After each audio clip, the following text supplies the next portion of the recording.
Right, so hey guys, what is going on? My name is BBHAX and welcome to today's video. Now, this is a bit more of a serious video. Not really, it's not serious, it's a review. But it's not like me being a prat as always. So today we're going to be reviewing this, the Audio-Technica ATR 2500 or ATR 2500. I never like get its name right, but yeah. So this is what it looks like. I obviously have it set up in a different way to what it's supposed to be. I have mine on a boom pole type, like a boom arm, mic arm type thing, and in a suspension shock mount, which isn't the greatest. It was just cheap from eBay. That is wired down with a long Amazon Basics cable into my iMac, which runs all down on my desk and into there. And I'm currently recording this in Adobe Audition. Now, the sound you are listening to is processed. There will be a point in this video where the audio won't be edited. It'll just be raw from the microphone, but I'll let you know when that bit is. I also have a pop filter in front of it to prevent the plosives from the P's and the B's of my words hitting the diaphragm of the microphone and it creating audio distortion, which I know from experience doesn't sound very nice. Because my old microphone that I used to use, not the Blue Yeti, the Fifine Technology Studio thing, that would always, whenever it exploded, it would take up a couple of milliseconds of your audio, and it would always be dead horrible. So it'd be hard to sync and edit. So that was always hard. Now with this iMac, it's not too difficult for the CPU because it's obviously quite a powerful computer at 2.9 gigahertz. But yeah, it seems to handle it fine. And yeah, now there is some points where it does clip, but that's because my levels are too high and I'm talking too close to the microphone to what I have it set to. The reason I'm doing that is because I want to get as close to the microphone as possible for it to sound as good as it can. I've been watching somebody called Mike Russell, and his audio is amazing. I love his voice. I don't know why. He's just I'm sure I've heard it on like the BBC or something, on BBC Radio or something like that, and he just sounds so good. So I've been trying to listen to some of his tips and to make my audio sound good. Anyway, I'm rambling. This is a microphone currently on Amazon. They don't sell it in the UK, but it has to be bought from abroad. They don't have this stock in the UK. It is £84 plus £10.71 UK delivery. When I got it, it was a bit cheaper than that. I think it was like £72 plus like £8 delivery or something like that. I only paid about 80 quid for it, and then it was like 8 quid for the suspension mount and 3 quid for the pop filter, but I already had the pop filter and the arm thing. So now on the page, it boasts that it's a pro equipment ideal for podcasting, home studio recording, field recording, and voiceover use. I would not say this is good for field use. How could you be stood there in a field using this? Like, you have to have a computer, for God's sake, unless you had it wired into your bag. You had a laptop and somebody holding it at the bloody person speaking. It doesn't work. The USB plugs right into the USB port. You want to look at it? It's USB-B, I think.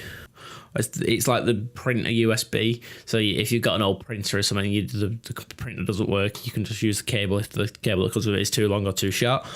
I think it's about a meter and a half or something, the cable that comes with it. This one is 3 meters, I want to say. The one I'm using is like a cheap one. It's 2 or 3 meters. It is a side address microphone, which means I don't talk into the top of it, which is this bit. I talk into the front bit, which is this bit around the front. Now, the reason, obviously, why you can't see is because, obviously, I'm talking into the microphone. This is quite common with the USB microphones, that it is a side address microphone. It's not like a like a stage microphone where you're talking to the top of it. The Blue Yeti is also a side address microphone. This actually is my replacement for the Blue Yeti. You might have seen last year I had the Blue Yeti, but it was crap. It broke, so I returned it, and the money that I got returned from that, I bought this. So that must have been because I paid about 80 quid for the Blue Yeti, and I got returned. I didn't got the full money back, so yeah. It also has a headphone jacker on the front, which doesn't actually work with macOS as far as I can tell. I've never been able to get it to work, or if it does, you've got to set it up to like be the output device. I don't want it to be the output device. because that means the sound of the computer comes out of it and you don't hear yourself like you could on Windows, which I thought was a bit annoying because I like doing that. What I like to do was plug the a cable into an aux cable into the front of the microphone and plug it into the side of the camera into the microphone jack. But obviously because that doesn't work with Mac, I can't do that anymore. So that's why you can see Adobe Audition recording me in the background. It also comes with a little crappy tripod. It's crap.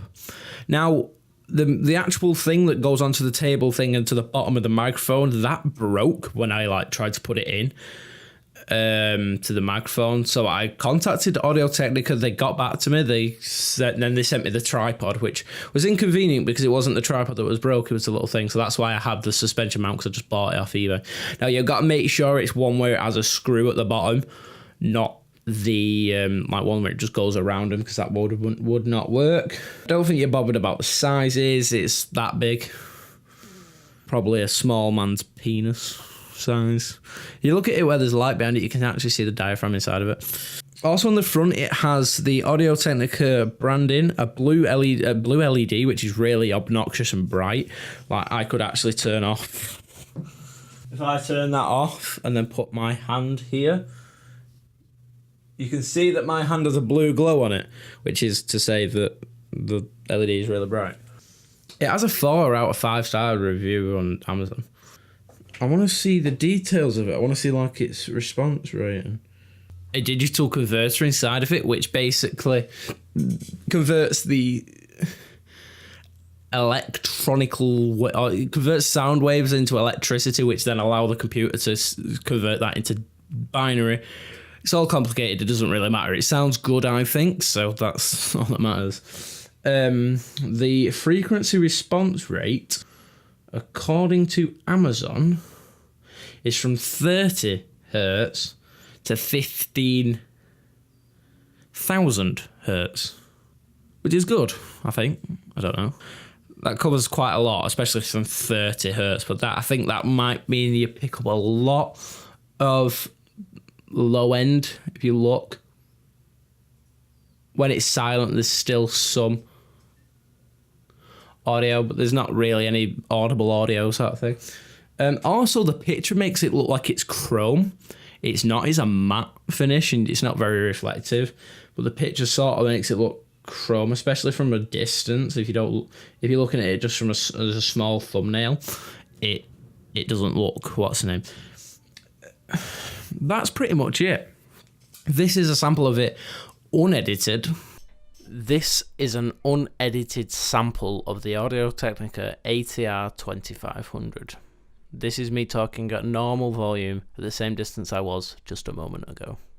You can let me know what you prefer down below, whether you think that unedited sounds better than my editing, because my editing is probably not very good because I'm not very experienced with Adobe Audition. But yeah, also I mainly had this microphone on a desk arm, so I never really used it. That's why I've had it for so long and never really used it. I've used it in a couple of videos like the Love Island video and Why I Hate KSI, which was Monday's video. People actually complimented it and said the audio sounded a lot better. So obviously, so it's chuffing should, because it's nearly £100, whereas the microphone I was using before, this was like 15. So that's where I'm going to leave this video. I would recommend this microphone if you're looking for a cheap USB alternative. Now I would actually, I actually do want to try, if Audio-Technica see this and they want to like sponsor me, hey. Hi. Another Audio-Technica microphone I really want to try is the Audio-Technica AT2020 XLR. I want to get an audio interface and stuff. I want to do it properly, like with a Scarlett 2i2 and stuff like that, but I'm poor.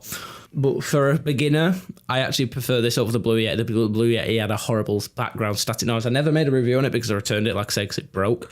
I liked it at the time, but now I've never tried it with Mac, so I don't know what it sounds like. And now the reason why I keep saying Mac changes it is because the settings are different, and that's a more powerful computer than my laptop was, so that can do more, and it's less likely to mess up when I'm recording like it was on my laptop, because my laptop wasn't designed for that. It was designed for Word. Yeah, that is where I'm going to leave this video. I do suggest it. I will leave a link to it down in the description, and yeah, that is it. Thank you for watching.